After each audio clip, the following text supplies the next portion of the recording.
लव्य व्यवस्था अध्याय 13। लव्य व्यवस्था अध्याय 13। कोढ़ की विधि। फिर यहोवा ने मूसा और हारून से कहा, जब किसी मनुष्य के शरीर के चर्म में सूजन व पपड़ी व फूल हो और इससे उसके चर्म में कोढ़ की व्याधि सा कुछ देख पड़े, तो उसे हारून याजक के पास या उसके पुत्र जो याजक है उनमें से किसी के पास ले जाए। जब याजक उसके चर्म की व्याधि को देखे और यदि उस व्याधि के स्थान के रोए उजले हो गए हो और व्याधि चर्म से गहरी देख पड़े, तो वह जान ले कि कोढ़ की व्याधि है, और याजक उस मनुष्य को देखकर उसको अशुद्ध ठहराए।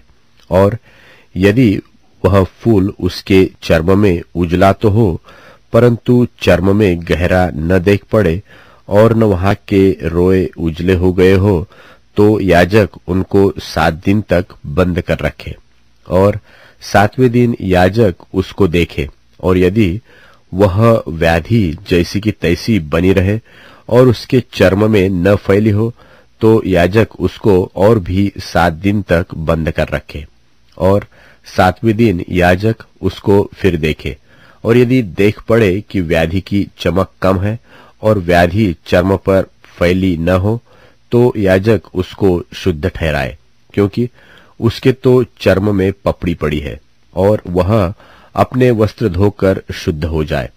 और यदि याजक की उस जांच के पश्चात जिसमें वह शुद्ध ठहराया गया था, वह पपड़ी उसके चर्म पर बहुत फैल जाए, तो वह फिर याजक को दिखाया जाए।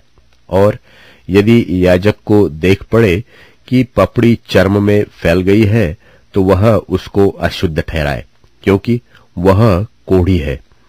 यदि कोढ़ किसी व्याधि किसी मनुष्य के हो, तो वह याजक के पास पहुंचाया जाए, और याजक उसको देखे, और यदि वह सूजन उसके चर्म में उजली हो और उसके कारण रोए भी उजले हो गए हो और उस सूजन में बिना चर्म का मांस हो, तो याजक जाने कि उसके चर्म में पुराना कोढ़ है, इसलिए वह उसको अशुद्ध ठहराए और बंद न रखे, क्योंकि वह तो अशुद्ध है।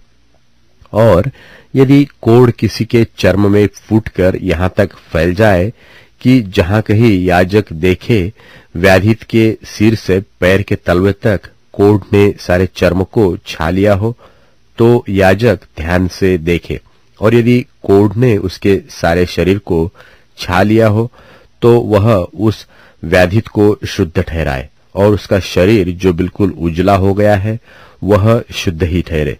पर जब उसने चर्महीन मांस देख पड़े, तब तो वह अशुद्ध ठहरे, और याजक चर्महीन मांस को देखकर उसको अशुद्ध ठहराए, क्योंकि वैसा चर्महीन मांस अशुद्ध ही होता है, वह कोढ़ है। पर यदि वह चर्महीन मांस फिर उजला हो जाए, तो वह मनुष्य याजक के पास जाए, और याजक उसको देखे, और यदि वह व्याधि फिर से उजली हो गई हो, तो याजक व्याधित को शुद्ध जाने, वह शुद्ध है। फिर यदि किसी के चर्म में फोड़ा होकर चंगा हो गया हो और फोड़े के स्थान में उजली सी सूजन व लाली लिए हुए उजला फूल हो, तो वह याजक को दिखाया जाए, और याजक उस सूजन को देखे, और यदि वह चर्म में गहरा देख पड़े और उसके रोए भी उजले हो गए हो, तो याजक यह जानकर उस मनुष्य को अशुद्ध ठहराए, क्योंकि वह कोढ़ की व्याधि है जो फोड़े में से फूटकर निकली है। और यदि याजक देखे कि उसमें उजले रोए नहीं है और वह चर्म से गहरी नहीं और उसकी चमक कम हुई है, तो याजक उस मनुष्य को 7 दिन तक बंद कर रखे। और यदि वह व्याधि उस समय तक चर्म में सचमुच फैल जाए, तो याजक उस मनुष्य को अशुद्ध ठहराए, क्योंकि वह कोढ़ की व्याधि है। परंतु यदि वह फूल न फैले और अपने स्थान ही पर बना रहे, तो वह फोड़े का दाग है, याजक उस मनुष्य को शुद्ध ठहराए। फिर यदि किसी के चर्म में जलने का घाव हो और उस जलने के घाव में चर्महीन फूल लाली लिए हुए उजला ही हो जाए, तो याजक उसको देखे। और यदि उस फूल में के रोए उजले हो गए हो और वह चर्म से गहरा देख पड़े, तो वह कोढ़ है और उस जलने के दाग में से फूट निकला है। याजक उस मनुष्य को अशुद्ध ठहराए, क्योंकि उसमें कोढ़ की व्याधि है। और यदि याजक देखे कि फूल में उजले रोए नहीं और न वह चर्म से कुछ गहरा है और उसकी चमक कम हुई है, तो वह उसको 7 दिन तक बंद कर रखे और 7वें दिन याजक उसको देखे। और यदि वह चर्म में फैल गई हो, तो वह उस मनुष्य को अशुद्ध ठहराए, क्योंकि उसको कोढ़ की व्याधि है। परंतु यदि वह फूल चर्म में नहीं फैला और अपने स्थान ही पर जहां का तहां ही बना हो और उसकी चमक कम हुई हो, तो वह जल जाने के कारण सूजा हुआ है। याजक उस मनुष्य को शुद्ध ठहराए, क्योंकि वह दाग जल जाने के कारण से है। फिर यदि किसी मनुष्य व स्त्री के सिर पर व मनुष्य की दाढ़ी में व्याधि हो, तो याजक व्याधि को देखे। और यदि वह चर्म से गहरी देख पड़े और उसमें भूरे भूरे पतले बाल हो, तो याजक उस मनुष्य को अशुद्ध ठहराए। वह व्याधि से हुआ, अर्थात सिर व दाढ़ी का कोढ़ है।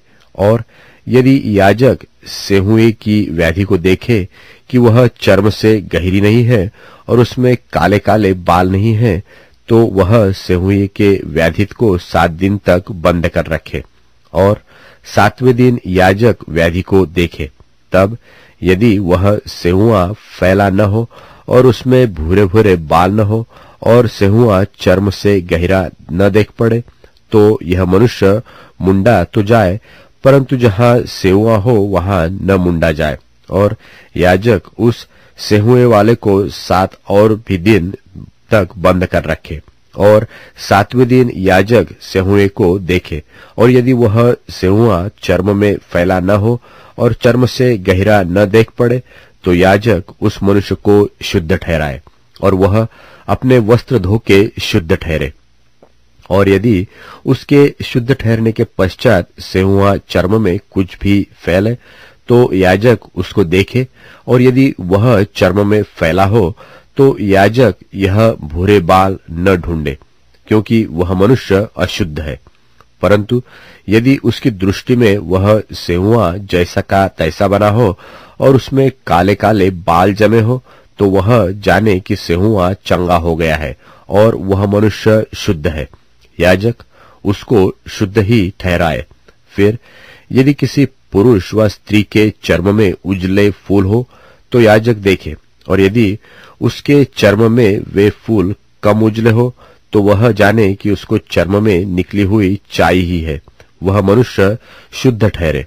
फिर जिसके सिर के बाल झड़ गए हो, तो जानना कि वह चंदुला तो है, परंतु शुद्ध है।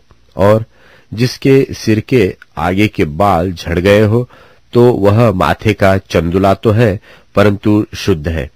परंतु यदि चंदुले सिर पर व चंदुले माथे पर लाली लिए हुए उजली व्याधि हो, तो जानना कि वह उसके चंदुले सिर पर व चंदुले माथे पर निकला हुआ कोढ़ है। इसलिए याजक उसको देखे। और यदि व्याधि की सुजन उसके चंदुले सिर व चंदुले माथे पर ऐसी लाली लिए हुए उजली हो, जैसा चर्म के कोढ़ में होता है, तो वह मनुष्य कोढ़ी है और अशुद्ध है। और याजक उसको अवश्य अशुद्ध ठहराए, क्योंकि वह व्याधि उसके सिर पर है।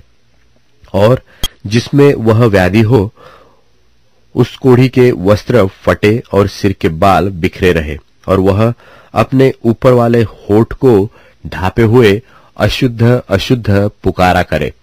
जितने दिन तक वह व्याधि उसमें रहे, उतने दिन तक वह तो अशुद्ध रहेगा और वह अशुद्ध ठहरा रहे। इसलिए वह अकेला रहा करे, उसका निवास स्थान छावनी के बाहर हो। फिर जिस वस्त्र में कोढ़ की व्याधि हो, चाहे वह वस्त्र ऊन का हो चाहे सनी का, वह व्याधि चाहे उस सनी व उनके वस्त्र के ताने में हो चाहे बाने में, वह व्याधि चमड़े में व चमड़े की बनी हुई किसी वस्तु में हो, यदि वह व्याधि किसी वस्त्र के चाहे ताने में चाहे बाने में व चमड़े में व चमड़े की किसी वस्तु में हरी हो व लाल सी हो, तो जानना कि वह कोढ़ की व्याधि है और याजक को दिखाई जाए, और याजक व्याधि को देखे और व्याधि वाली वस्तु को 7 दिन के लिए बंद करे, और 7वें दिन वह उस व्याधि को देखे, और यदि वह वस्त्र के चाहे ताने में चाहे बाने में व चमड़े में व चमड़े की बनी हुई किसी वस्तु में फैल गई हो, तो जानना कि व्याधि गलित कोढ़ है। इसलिए वह वस्तु चाहे कैसी भी काम में क्यों न आती हो, तो भी अशुद्ध ठहरेगी। वह उस वस्त्र को जिसके ताने व बाने में वह व्याधि हो, चाहे वह ऊन का हो चाहे सनी का व चमड़े की वस्तु हो, उसको जला दे। वह व्याधि गलित कोढ़ की है, वह वस्तु आग में जलाई जाए। और यदि याजक देखे कि वह व्याधि उस वस्त्र के ताने व बाने में व चमड़े की उस वस्तु में नहीं फैली, तो जिस वस्तु में व्याधि हो उसके धोने की आज्ञा दे, तब उसे और भी 7 दिन तक बंद कर रखे, और उसके धोने के बाद याजक उसको देखे। और यदि व्याधि का न तो रंग बदला हो और न व्याधि फैली हो, तो जानना कि वह अशुद्ध है, उसे आग में जलाना, क्योंकि चाहे वह व्याधि भीतर चाहे ऊपरी हो, तो भी वह खा जाने वाली व्याधि है। और यदि याजक देखे कि उसके धोने के पश्चात व्याधि की चमक कम हो गई हो, तो वह उसको वस्त्र के चाहे ताने चाहे बाने में से व चमड़े में से फाड़ के निकाले। और यदि वह व्याधि तब भी उस वस्त्र के ताने व बाने में व चमड़े की उस वस्तु में देख पड़े, तो जानना कि वह फूट से निकली हुई व्याधि है, और जिसमें वह व्याधि हो उसे आग में जलाना। और यदि उस वस्त्र से जितने ताने व बाने से व्याधि हो व चमड़े की जो वस्तु हो, उसमें से जब धोई जाए और व्याधि जाती रहे, तो वह दूसरी बार धुलकर शुद्ध ठहरे। ऊन व सनी के वस्त्र के ताने व बाने में व चमड़े की किसी वस्तु में जो कोढ़ की व्याधि हो, उसके शुद्ध और अशुद्ध ठहरने की यही व्यवस्था है।